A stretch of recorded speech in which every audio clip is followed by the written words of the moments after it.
justement, faisons un bilan. Combien de visiteurs, combien d'entreprises présentes cette année? D'abord, si vous le permettez, je Allez-y. vais me permettre de vous reprendre un petit peu. Oui. Et vous me pardonnez pour cela. Allez-y. Je déteste qu'on appelle Vivatech un salon.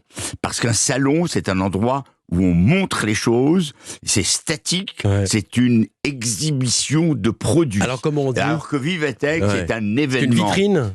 Événement. Un Surtout événement. pas une vitrine. Un événement. C'est un Bon, alors, événement. combien de visiteurs pour C'est cet un événement? événement spectaculaire parce Ouais. que tout est mélangé. Ouais. Non seulement il y a les produits, les innovations, mais il y a aussi les conférences, il y a les rencontres entre les startups et puis les investisseurs.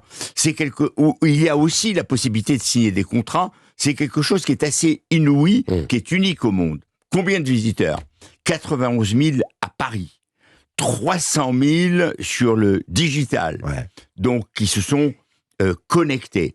4 300 000 qui se sont connectés sur la télévision éphémère qui est Vivatech News.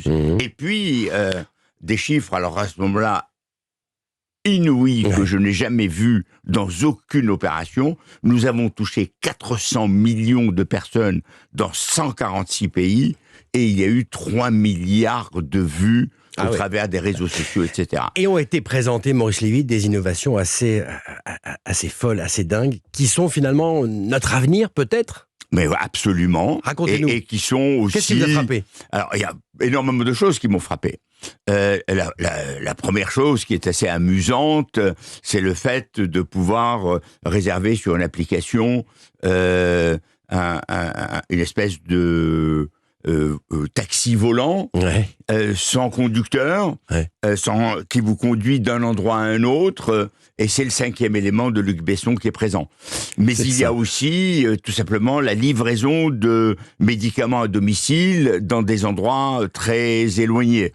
Il y a la possibilité de faire, à partir de protéines d'insectes, des produits alimentaires. Il y a des solutions aussi très professionnelles. Il y a une petite entreprise que j'aimerais citer. Pardon si je n'ai pas le droit de le faire, mais je le cite quand même. C'est Klaxoon.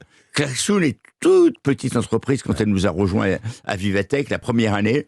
Ils étaient juste quelques personnes. Aujourd'hui, ils ont un lieu extraordinaire. Ils sont devenus une start-up mondiale. Ils vendent leurs produits à travers le monde. Donc, il y a aussi ce scooter gonflable.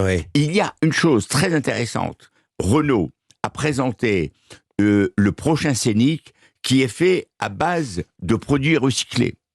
Il y a essentiellement, et c'est ça qui compte aussi, la présence de tous ces gens qui viennent du monde entier.